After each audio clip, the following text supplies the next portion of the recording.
महोदय, मैं प्रस्ताव करता हूं कि दिल्ली राष्ट्रीय राजधानी राज्य क्षेत्र शासन अधिनियम 1991 के अधिनियम का और संशोधन करने वाले विधेयक पर विचार किया जाए।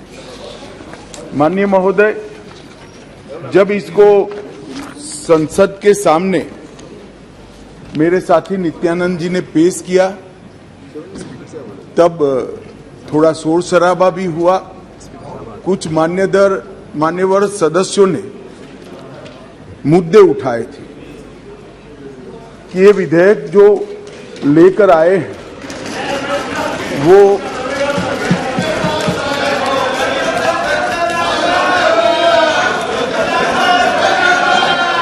ऐसे ही सदन चलाओ तो अच्छा लगता है।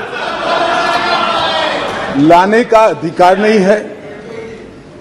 संविधान के तहत संसद की कॉम्पिटेंसी पर भी सवाल उठाए गए हैं और दूसरा ये मुद्दा उठाया गया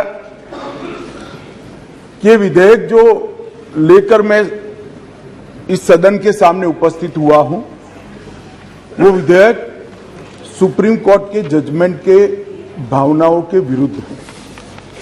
मान्यवर, सबसे पहले मैं यह दोनों चीजों का बहुत डिटेल जवाब देना चाहता हूं क्योंकि उस वक्त जब मैं खड़ा हुआ विपक्ष का मूड सुनने का नहीं था। आज कुछ अच्छा भी मूड दिखता है। तो मान्यवर, जब तक कॉम्पिटेंसी का सवाल है,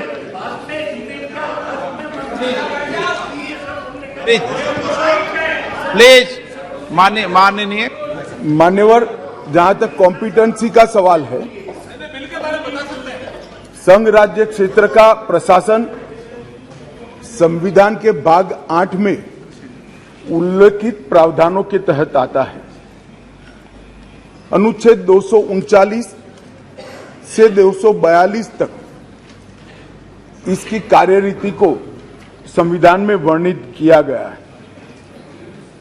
और अनुच्छेद 239 के ए में विशेष प्रावधान किए गए हैं जिसके तहत दिल्ली विधानसभा सहित एक संघ शासित प्रदेश है। तो दिल्ली ना तो पूर्ण राज्य है, ना संघ शासित प्रदेश है, ना संघ शासित प्रदेश विथ असेंबली। क्योंकि ये राजधानी क्षेत्र है, इसको ध्यान में रखते हुए 239A में इसका एक विशेष प्रावधान संविधान के तहत किया गया है। इसकी डिटेल बात मैं बाद में बताऊंगा। अब कहा कि भारत सरकार को इसके बारे में कानून बनाने का अधिकार नहीं है, ऐसा विषय कुछ सदस्यों के द्वारा रखा गया। मैं इस सदन का ध्यान अनुच्छेद 239A3B की तरफ दिलाना चाहता हूं। 239A3B बहुत स्पष्ट है। इसके तहत इस संसद को दिल्ली संघ राज्य क्षेत्र या इसके किसी भी भाग के बारे में उससे संबंधित किसी भी विषय पर कानून बनाने का पूर्ण अधिकार प्राप्त है। इसलिए कुछ सदस्यों ने जिस बात को इंट्रोडक्शन के वक्त यहां उठाने का प्रयास किया था, मेरा दायित्व बनता है। उस वक्त माहौल ठीक नहीं था, तो आज इसका मैं ढंग से जवाब दूं। मान्यवर, कुछ सदस्यों ने यह भी कहा हाथ में सुप्रीम कोर्ट के जजमेंट रखकर कि ये सर्वोच्च अदालत के आदेश के उल्लंघन कर इसको लाया गया है। मैं वो सभी सदस्यों को विनती करना चाहता हूं कि आपने सर्वोच्च अदालत के आदेश का अपने मनपसंद हिस्सा ही पढ़ा है। जब सर्वोच्च अदालत के आदेश को सदन में कोट करते हैं तो संपूर्ण आदेश का अध्ययन होना जरूरी है। उसका दूसरा हिस्सा भी पारदर्शिता के साथ सदन के सामने रखना चाहिए। खैर, जिन्होंने नहीं रखा, मैं रख देता हूं मान्यवर। मैं स्पष्टता करना चाहता हूं कि ये विधेयक जो है, इसमें सर्वोच्च अदालत के निर्णय को जो उन्होंने रिफर किया है, उसके पैरा 86, पैरा 95 और विशेष कर पैरा 164F की ओर मैं ध्यान आकर्षित करना चाहता हूं। उसमें स्पष्टता से कहा है कि संसद को 239AA के तहत दिल्ली संघ राज्य क्षेत्र के किसी भी विषय पर कानून बनाने का अधिकार है। ये अदालत ने अपने जजमेंट के अंदर बहुत स्पष्ट कर दिया है। मान्यवर, अब मैं थोड़ा विधेयक पर बात करना चाहूंगा। दिल्ली शासन, इसकी एक ऐतिहासिक पृष्ठभूमि है मान्यवर। दिल्ली की स्थापना 1911 में अंग्रेजों के शासन के द्वारा महरौली और दिल्ली, दो तहसीलों को पंजाब प्रांत से अलग कर बनाई गई। 1919 और 1935 में ब्रिटिश सरकार ने चीफ कमिश्नर प्रोविंस का नोटिफिकेशन किया और दिल्ली को चीफ कमिश्नर प्रोविंस के तहत रखा गया।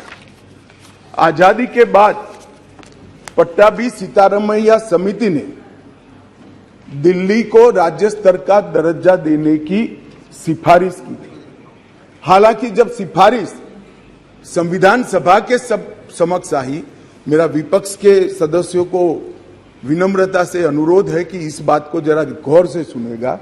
पट्टाभी सीतारामैया समिति की सिफारिश जब सदन के सामने आई, तब पंडित जवाहरलाल नेहरू जी, श्रीमान सरदार पटेल, राजा जी, राजेंद्र प्रसाद और डॉक्टर अंबेडकर जैसे नेताओं ने इसका विरोध किया कि ये उचित नहीं होगा कि दिल्ली को पूर्ण राज्य का दर्जा दिया जाए। मैं फिर से एक बार रिपीट करता हूं, किस किसने विरोध किया था। पंडित नेहरू ने किया था, सरदार पटेल ने किया था, राजा जी ने किया, राजेंद्र प्रसाद जी ने किया और अंबेडकर जी ने भी इसका विरोध किया था। और उस वक्त पंडित नेहरू जी के एक चर्चा के हिस्से को मैं सदन के सामने रखना चाहता हूं। 2 साल पहले सदन ने एक समिति, सीतारामैया समिति की नियुक्ति की और अब जब रिपोर्ट आया है तब दुनिया बदल गई है, भारत बदल गया है और दिल्ली काफी हद तक बदल गई है। इसलिए दिल्ली में हुए इन परिवर्तनों की परवाह किए बगैर उस समिति की सिफारिशों को स्वीकार नहीं कर सकते और स्वीकार करना वास्तविकता से पूरी तरह मुंह मोड़ लेना होगा। एक समय तो नेहरू जी ने संविधान सभा के सदस्यों को यहां तक कहा कि चूंकि नई दिल्ली में 3/4 संपत्ति केंद्र सरकार की है, इसलिए तर्कसंगत यही होगा कि इसको केंद्र के अधीन रखा जाए। बाद में जब अंबेडकर जी ने समापन किया, तब उन्होंने कहा, जहां तक दिल्ली का सवाल है, हमें ऐसा लगता है कि भारत की राजधानी के रूप में शायद ही किसी स्थानीय प्रशासन को मुक्त अधिकार यहां दिए जा सकते हैं। संयुक्त राज्य अमेरिका और ऑस्ट्रेलिया में जो राजधानी के क्षेत्र है, इसकी मिसाल भी उन्होंने वहां दी और उन्होंने कहा कि इसके लिए एक अलग व्यवस्था करनी चाहिए और संविधान सभा में इस पर जोड़ना चाहिए। खैर, मैं इसलिए कहता हूं कि आप जिस चीज का विरोध कर रहे हैं, ये सिफारिश किसकी थी ये आपको मालूम होना चाहिए। ये पंडित नेहरू की सिफारिश थी। मान्यवर,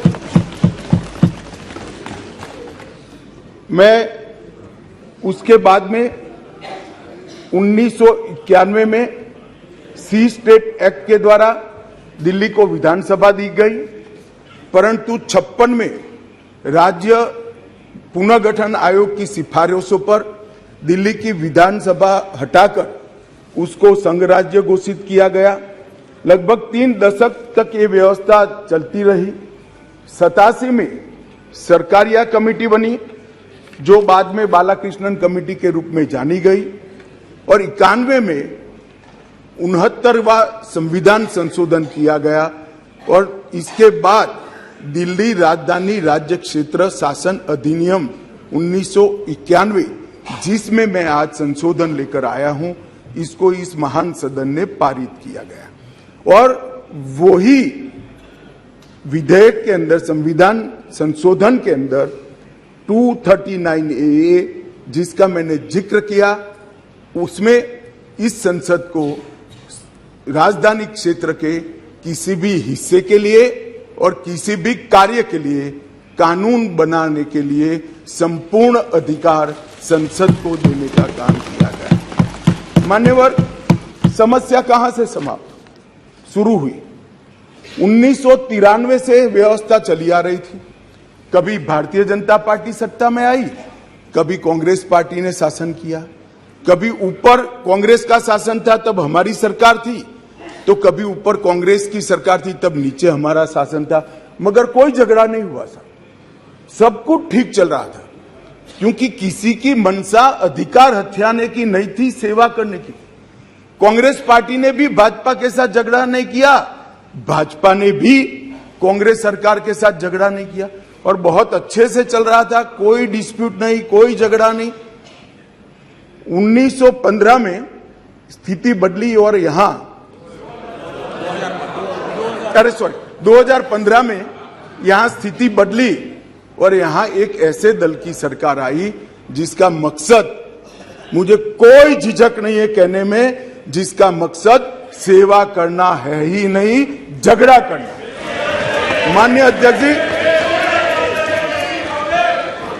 अध्यक्ष जी अनेक पार्टियों के मुख्यमंत्री रहे, अनेक पार्टियों की मिलीजुली सरकार रही, शुद्ध रूप से सरकार रही, मगर राष्ट्र सेवा करने में और जन सेवा करने में किसी भी पार्टी को कोई दिक्कत नहीं आई। मैं बाद में बात करूंगा क्या दिक्कत है वो, उसकी भी डिटेल बात करूंगा, प्रॉब्लम क्या है वो।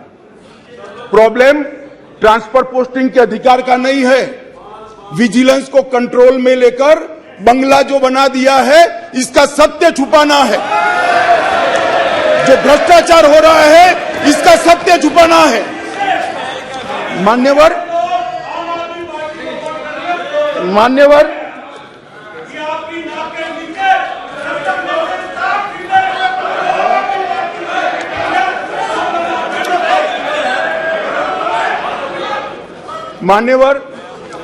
उसके बाद में 15 में अचानक ही दिल्ली राज्य सरकार ने एक विषय सर्कुलर निकाला, जिसमें उन्होंने ट्रांसफर पोस्टिंग के अधिकार अपने हाथ में लिए। केंद्र सरकार ने एक नोटिफिकेशन निकाला, उसको हाईकोर्ट में चैलेंज किया गया। हाईकोर्ट का फैसला केंद्र सरकार के पक्ष में आया, इसको सुप्रीम कोर्ट में चैलेंज कर दिया गया, उसमें खंडित जनादेश आया। फिर संविधान पीठ बनी, संविधान पीठ ने कुछ फैसले कर नीचे फिर से 2 जजों की बेंच को दिया, उसमें भी सहमति नहीं बन पाई, और फिर से संविधान पीठ बनी जिसने अभी फैसला दिया। मान्यवर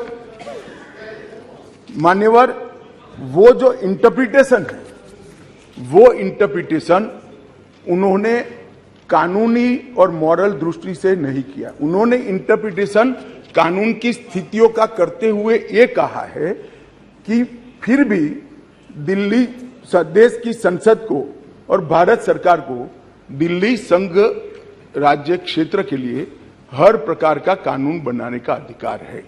वो अधिकार का उपयोग कर एक वटहुकम, एक नोटिफिकेशन निकाला गया, और वो नोटिफिकेशन इसलिए निकालना पड़ा कि संसद उस वक्त काम नहीं कर रही, मतलब संसद बैठी नहीं थी, बैठकें चल नहीं रही, तो नोटिफिकेशन निकला और संसद सत्र के अनुपस्थिति में जो नोटिफिकेशन निकला, इसको मैं यहां लेकर आया हूं, जो आज सदन के चर्चा के लिए मैंने आप सबके सामने रखा है। मेरा सभी पक्ष के सदस्यों से विनती है कि चुनाव जीतने के लिए, किसी समर्थन हासिल करने के लिए, किसी पक्ष का विधेयक का समर्थन करना या विरोध करना, ऐसी राजनीति नहीं करनी चाहिए। नए गठबंधन बनाने के अनेक प्रकार होते हैं। नया गठबंधन बनाने के अनेक प्रकार होते हैं। विधेयक और कानून देश के भले के लिए लेकर आते हैं। इसका विरोध या इसका समर्थन भी देश के और दिल्ली के भले के लिए करना चाहिए। अगर हमारी राजनीति में थोड़ी स्वीकृति कम है तो सबको मिलाना है। दिल्ली का जो होना है वो हो, जितना भ्रष्टाचार होना है वो हो। मंत्री कुछ भी करे, मुख्यमंत्री करोड़ों के बंगले बनाए, मगर हम विपक्ष में रहते हुए समर्थन करेंगे, क्योंकि हमें गठबंधन बनाना है। इस तरह से नहीं सोचना चाहिए। मेरी अपील